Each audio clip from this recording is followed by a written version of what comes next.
கயிறு, அந்த கயிறுலாம் துகள் இருக்குல்ல, துகள் சின்ன சின்னதா மாவு மாதிரி நொறிங்க. ஆக சிறந்த உரம் தூக்கிட்டு போயிருவேன் வயலுக்கு. மாடு ஆடு கழிவு, நாய் கழிவு, இந்த கோழி கழிவு, வாத்து கழிவு, பன்னி கழிவு, என் கழுத கழிவு எல்லாத்தையும் கொண்டு குப்பை கிடங்களை கொட்டி மக்கி போன இதெல்லாம் கொட்டி 100 ஏக்கர் 200 ஏக்கர் 300 ஏக்கர்ல என்ன பண்ணுவேன், கணக்கில்லாத மீத்தேன் பயோகேஸ் எடுப்பேன். எடுத்து தடையின்றி தமிழ்நாட்டு அரசு முத்திரையோட என் மக்களுக்கு ஒவ்வொரு வீட்டுக்கும் தடை இல்லாம எரிகாற்று சிலிண்டரை கொடுத்துருவேன். ஆனா உற்பத்தி செலவு இருக்குல்ல, அங்க பணி செய்யற என் பிள்ளைகளுக்கு சம்பளம் கொடுக்கணும், நிர்வாக செலவு இருக்குல்ல, அந்த காசை எடுத்துக்குவேன், குறைஞ்ச கட்டணத்துக்கு கொடுத்துருவேன்.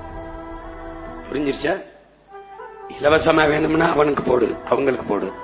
இல்ல இப்படி கொடு, நீ பூமியை ஈரக்கொலைய மாட்டு சாணியில பயோகேஸ் எடுத்துக்கிற முடியும் மீத்தம்னா என்ன? இதுக்குடா என் பூமி தாயின் ஈரக்கொலைய மண்ணை தோன்ற